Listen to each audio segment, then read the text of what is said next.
I'm Tim Ventura, and we're joined today by Dr. Dan Gerstein, a national security author with extensive experience in the security and defense sectors across a variety of positions. He's the author of numerous books on national security topics, including leadership, strategy, technology, innovation, arms control, immigration and border patrol, bioterrorism, and his latest title, Assignment Pentagon, published in 2019. Dan's remarkable career includes experience in prestigious past roles, such as the acting undersecretary and deputy undersecretary for science and technology, the Department of Homeland Security, the principal director for countering weapons of mass destruction, a full career in the U.S. Army, retiring as a colonel, and several C-level executive leadership roles in the private sector. Dan is a PhD in biodefense from George Mason University, an MNSS in National Security Strategy from National Defense University, an MMAS in National Security from the U.S. Army Command and General Staff, and an MSOR from Georgia Tech, as well as graduating West Point as an engineer. So Dan, welcome. Let me begin again by thanking you for your career of service and your contributions to our national security. Thanks, Tim. It's great to be with you. Well, so today I am really excited to talk with you about your work in bioterrorism. But before we get into that, I want to ask about some of your books. You've written a pretty large collection of books across a really diverse array of topics in national security.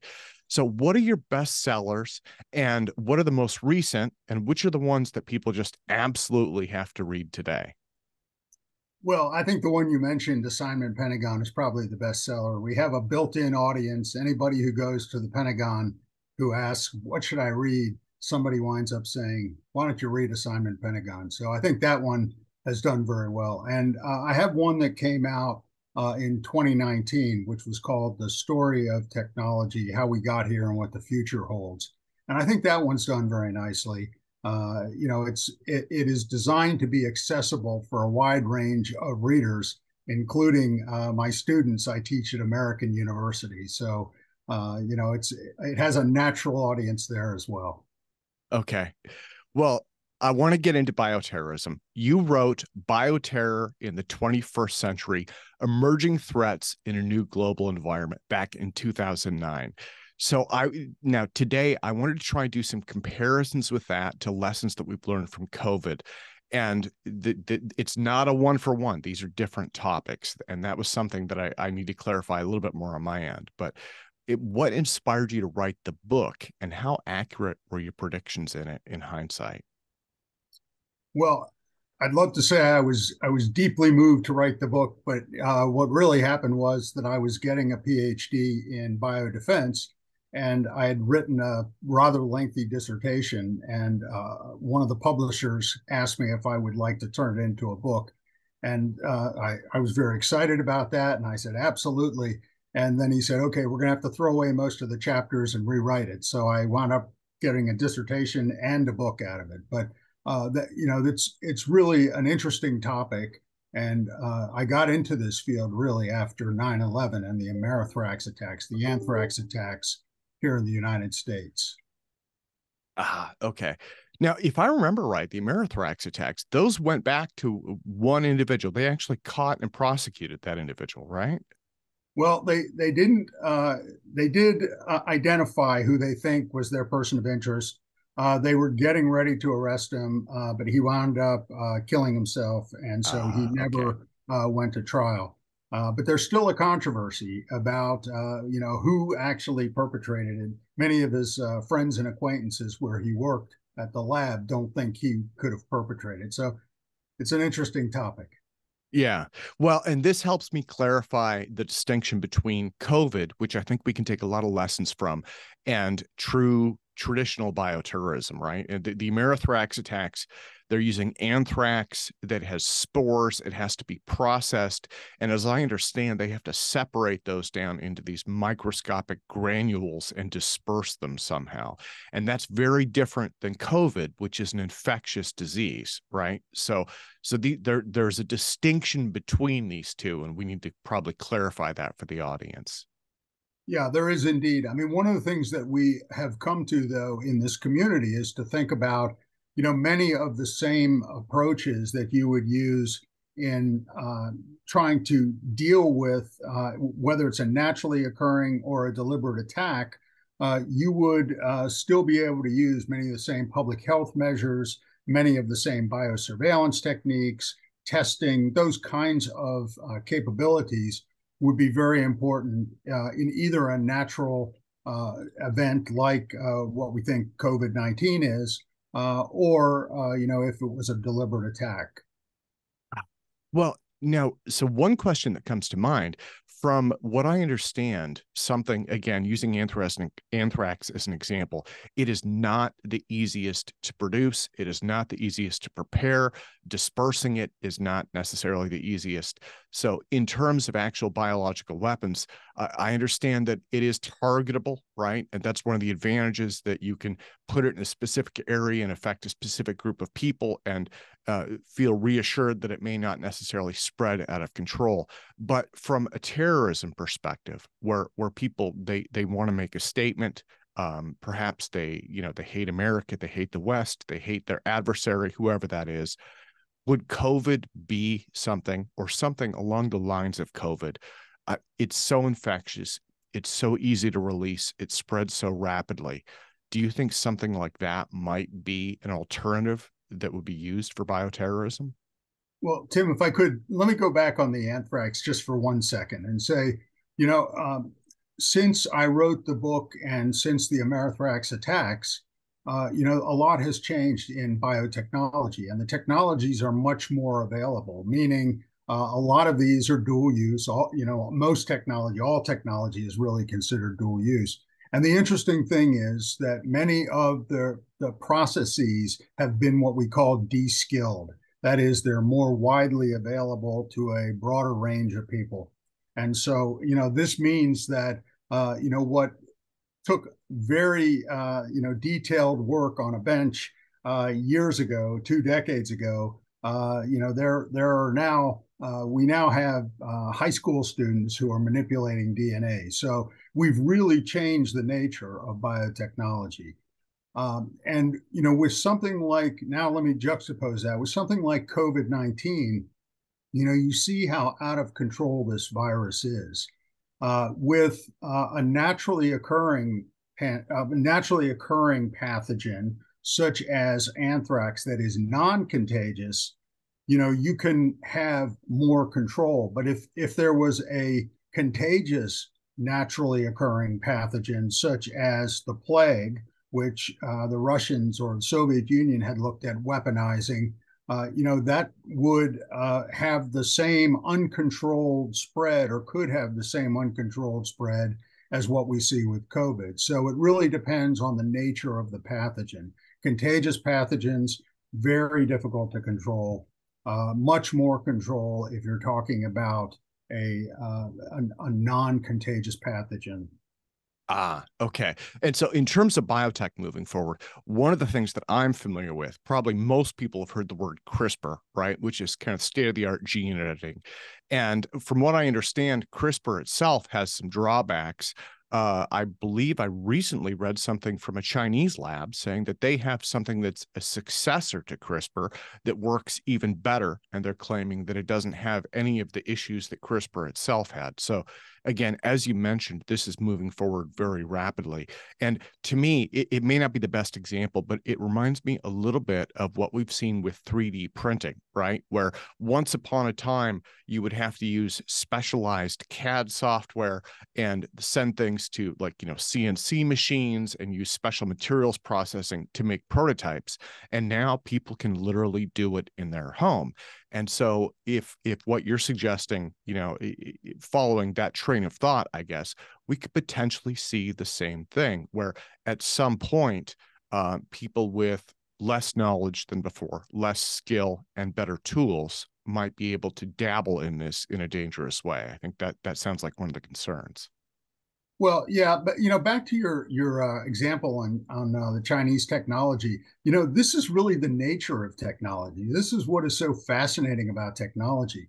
The reason we're seeing so many technological advances today in so many fields, you mentioned 3D printing, we could do artificial intelligence. It's because we're building on other technologies. So let's just take the vaccine for COVID-19. I mean, that was built on a theory of immunology and a theory of disease that goes back hundreds of years, even before we really understood that there were things like bacteria and viruses. And we learned so much about how to deal with these pathogens and how to grow the pathogens and how to do medical countermeasures. And all of this builds upon itself. And this is really what you're talking about. So the fact that eventually CRISPR it may still be a foundational technology, but in all likelihood, something else will be faster, cheaper, more straightforward, more easy to use. Those are the kinds of things that we expect when you see the technologies build upon each other. Yeah, yeah. Well, and not only that, but again, like I guess another thing that comes to mind, this was one of the claims, I don't know how valid this is, but the Wuhan lab, where it's claimed that COVID may have escaped from, supposedly they had gone out to some, I believe it was 400 different caves to collect basically SARS-like specimens that they were examining in a lab. And if I remember right, they had said, I believe they published something saying that none of those actually matched COVID. That's why they didn't think it came from there.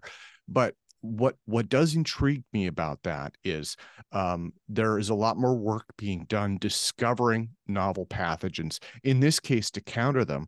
But I've also read about melting permafrost releasing pathogens that may be tens or hundreds of thousands of years old that have been trapped in the ice, right? So there are just a lot more vectors to get this into society, I guess, you know. Yeah, I would say, look, when people ask me, if you think about the spectrum of disease, naturally occurring or deliberate use of a biological weapon, and then in between are sort of negligence and unintended consequences and lab accidents. And people ask, well, which of those are due to human activity? And my answer is they all are. I mean, if the Chinese were in those caves and they harvested the pathogens and brought them back to the lab, maybe they didn't decontaminate themselves well enough. Maybe they weren't using the proper containment, in other words, the proper protective gear. Whatever it is, that could cause a pandemic. And what's going on with a virus is that initially these viruses may not be, if you will, attuned to the human immune system or to the human cells. They won't necessarily infect humans. But over time, as we mix with species, the chance of a spillover of a dangerous pathogen it grows. And that's what we've seen. In one sense, the work we did studying SARS back in 2003, the virus that is also a coronavirus, and MERS, the Middle East Respiratory Syndrome, in 2012, those actually prepared us to understand COVID-19. So, the work that we do in the laboratories are important to increasing our understanding, but they have to be done under the proper containment with the proper types of protective gear. They have to be experiments that need to be done and not just, playing on the bench, so to speak. And not that anybody was doing that, but I'll just say that there are a lot of questions that are still out there about the origins of COVID-19. Yeah. Well, this brings me right back to your book, and it brings me right back to your work, because bioterrorism goes hand in hand with our response strategy to it. And, in terms of this post-COVID world that we live in, I remember watching this movie with, I believe it was Dustin Hoffman in the 1990s, right? And it was this thinly veiled complaint about authoritarianism, but it was pathogen escapes, it takes over a small town, and they have to make these hard decisions, right? Are we going to kill civilians, or can we save them? Can we find a cure? All that kind of stuff. But I think one of the implicit parts of this was that the government was able to lock this town down. And so they had this, they had some really bad ethical dilemmas in the movie, but at least they were able to prevent a larger population from getting it. Now, in the case of COVID, I mean, this thing was just wildfire, right? We didn't even have a chance, it seems like. I mean, it was in an old folks' home. It was on cruise ships. It was popping up all over the place. And it happened so fast that, I think it took everyone by surprise. Are there any big lessons that we could learn from the COVID pandemic that might apply to bioterrorism or infectious diseases in general? Yeah, I mean, I think there are a lot of lessons. The one thing I would say about COVID was that, yes, it did spread like wildfire, but when you think about the mortality rates, they weren't as high as, for example, was in that movie that you talked about. But where we have to really worry is, we think about things like H5N1 influenza, which has a 60% mortality rate, but doesn't transmit human to human right now. But if we ever had a spillover and we had very high mortality, that's the kind of deadly pathogen that we would be extremely concerned about. Not that COVID wasn't deadly. It's killed approximately, 8 million people throughout the world. But, when you think about mortality numbers, they could have been a lot worse. So back to your question, though, what did we learn? Well, I think, I like to think of it that we didn't so much learn the lessons as we observed them. We still have a lot of work to do in order to really learn the lessons. So one of the things that I think we need is a 9/11-like commission for COVID-19. We haven't ever had a full reckoning about what happened, how did we do it. Some of the things that we implemented were not good in terms of like our emergency response doctrine. We have a doctrine that goes back to the early 1800s. And almost overnight, we turned that doctrine on its head. We didn't follow how you would normally think about emergency management. We put a lot of responsibility on the states, but yet they didn't have a lot of capability. We didn't have proper diagnostics, and we've suffered from the diagnostics failures throughout the entirety of COVID-19. We also learned a lot about governance overall and the fact that we've decimated our state public health offices. So, those are some of the bad things. If I can just, put one positive or a couple positive notes on it. I mean, it's clear that the basic research that we did on things like messenger RNA, that was basic research of over a decade ago, and it proved to be the technology of today. And it just tells you how important the keeping up with the science and the technology is. I'd also say, that our vaccine program, Operation Warp Speed, that was started in the Trump administration, and really the deployment was during the Biden administration. That was a very interesting approach, a public-private approach, an enterprise that was developed. And that could be a model for future ways of thinking about dealing with these kinds of emergency situations. I'd also have to put in a plug, on the fly, we were able to get ourselves to get involved with anything, as I say, telework, telemedicine, teleeducation. And while we have a lot to worry about in terms of broadband access, and we'll take care, we need to take care of that, but we learned a lot, and we can take those lessons and build on them. There was also a great deal of innovation, whether it's the doctors and the nurses that were taking care of the patients, whether it's, the way in which we reorganized our supply chains literally overnight. So a lot of innovation, a lot of lessons still to be learned, but at least observed at this point. Yeah. And I appreciate you outlining, especially those. I'm going to get yelled at by the anti-vaxxers, but I personally think that the vaccine programs were an amazing breakthrough. When you look at past diseases and the time it's taken to produce treatments, if any, right? I mean, like, diseases like HIV is still one where they're able to treat it and manage it, but they can't cure it.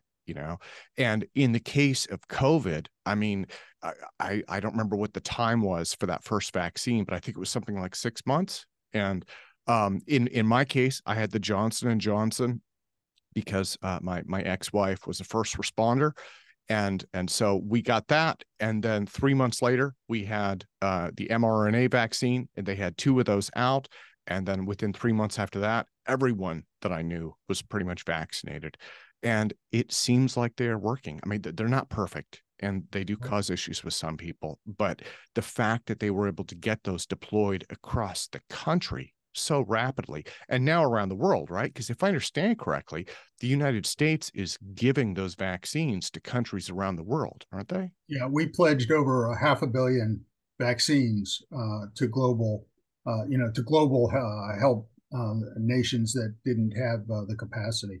To your point on the timing, it's really interesting when we think about it. From the time they got the genetic material, it was about 6 months till they started their clinical trials. And the first two vaccines that were approved were the two messenger RNA, the Moderna and the Pfizer BioNTech.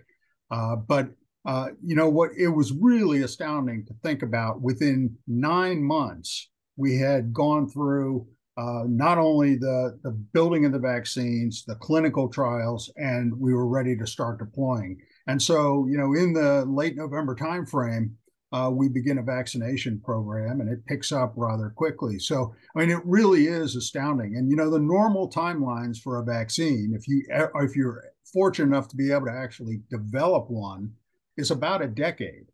Yeah. So there's something that we need to think about for the future.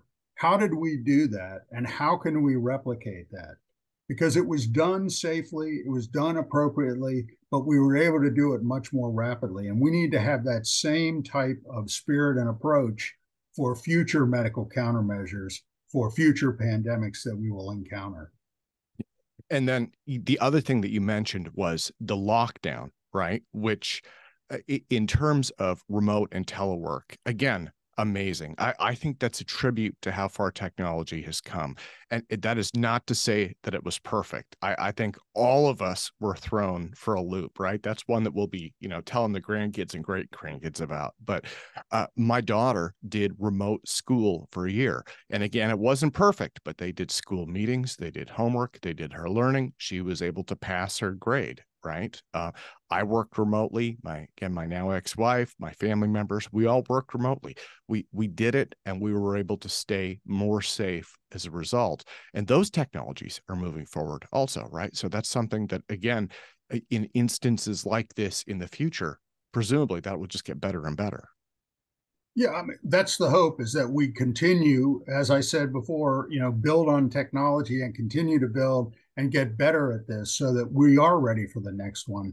I feel very certain about saying this, that we have not seen the last of the pandemics, and it won't be another 100 years, in my judgment, until we see the next pandemic, unfortunately. The last big one was 1918. And then we've had COVID, which was almost 100 years, a little over 100 years later.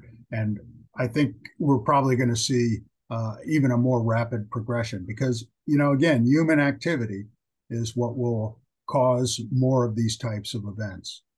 Yeah. Yeah. Well, and again, there are natural things like that melting, permafrost.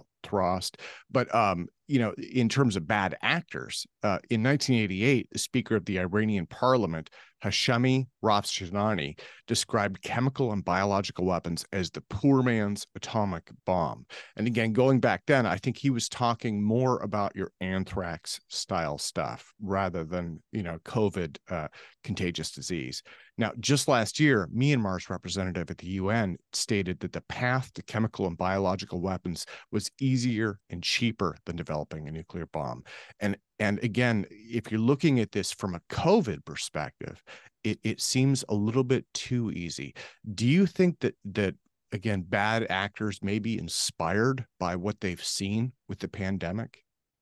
Well, one thing I'd love to separate chemical and biological because it's so important. Chemical, when we think about that, they're really much less potent. I mean, they're very dangerous, for a small group of people, but they don't have a strategic, if you will, deployment like you see with biological weapons. And, we've already seen in Syria, for example, the use of VX nerve agent or toxic industrial chemicals against populations. So, we've seen that, and that's something that we obviously need to be prepared for. But when we think about the biological issues, that is a very different type of attack, and we would see it could be over a very, very large area. I mean, some of the scenarios that we've looked at would literally have millions of casualties, and within that, a million or so mortality. So they get very large very quickly. And as we've talked about on technology, the technology is changing and is more readily available. The thing that has stopped terrorists so far in the use of biological weapons has really been a couple things. One is that they, in most cases, were not able to actually get proper pathogens to use. They, in the case of, say, Shinriko over in Japan, they intended to use anthrax, and they didn't realize they actually used a vaccine strain of anthrax in trying to develop the weapon. So it wasn't going to sicken any humans. So getting access to the pathogen has proven to be very challenging for a terrorist. And the other thing was the skills associated with that. And now with new technologies, new ways of growing the pathogens, new ways of controlling the concentrations of the pathogens so that they are very high concentration, which makes them more deadly. It's become less skill required, and it's opened up a very big proliferation window. So yeah, I do worry about that. Now, the one thing I would just footnote on nuclear is the thing that's always stopped any use of nukes has been access to the material, which is really something that would be required of a state program. And if somebody stole the fissile material, if a terrorist stole the fissile material or somehow gained access to it, that's when we would have to worry. But even that would require significant enrichment of the whatever the uranium or plutonium was. Well, I should mention what I kind of think of as almost like a silver bullet for the pandemic, and it came out towards the end of it. And so in my case, I think all of us have it, which is a mobile app update that basically tells you about exposure. It tells you about if you've come in contact with someone who has symptoms, who've been admitted to the hospital. And not only does it allow people to help monitor their own health, but it allows authorities to track exposure and potentially basically do quarantine more effectively, right, to prevent the spread. Do you think that tools like that are, it looks like these moved forward during the pandemic. Do you think they will continue to move forward? And do you think that they'll prevent effective measures against maybe contagious bioterrorism? Well, I think this is a really good question. And one of the things that we haven't talked about yet is really these issues surrounding privacy and what is the government's role. And so, some people were very upset by being tracked, and that their health status, their COVID status was known or could be known by the government. Likewise, some people reacted very negatively to non-pharmaceutical interventions, such as mask wearing and quarantines and social distancing. And all of this is wrapped up in privacy and civil liberties and civil rights. And so I think there's a great conversation that we need to have about, how do we think about the role and the responsibility of the individual within society, as well as, what the government's authority is. One thing that we did discover, or at least really didn't discover, but it was an exclamation point, was that, public health is really a state responsibility. It's not a federal responsibility. And that changes the way you think about things. And so that means individual governors have to be responsible for, the mask mandates in their states. And, in some states, they have become very unfriendly to the idea of having their governor with that authority. And so some of the state legislatures have actually made it more difficult to have their executive, their governor, call for a mask mandate or call for social distancing or closing churches and schools and such. So I think there's a lot of work we have to do on the human side of preparing for a pandemic, not just on the science and technology side. I know we've been talking a lot about that, but I think the human side is also very important. It is. Well, and I think in terms of privacy, especially, right, you're getting into some moral, ethical, legal, and even legislative issues there, Absolutely. and my own thought, I'm actually leaning against privacy. I favor the tracking apps, but part of that is because while a lot of people understandably are worried about authority figures like the government, having their information, tracking where they're at. During the pandemic, I mean, my parents are in their 80s, and I have a lot of elderly people in my my sphere of influence, I guess. And so, one of the things for me was it was always about doing everything possible to help prevent them from getting sick.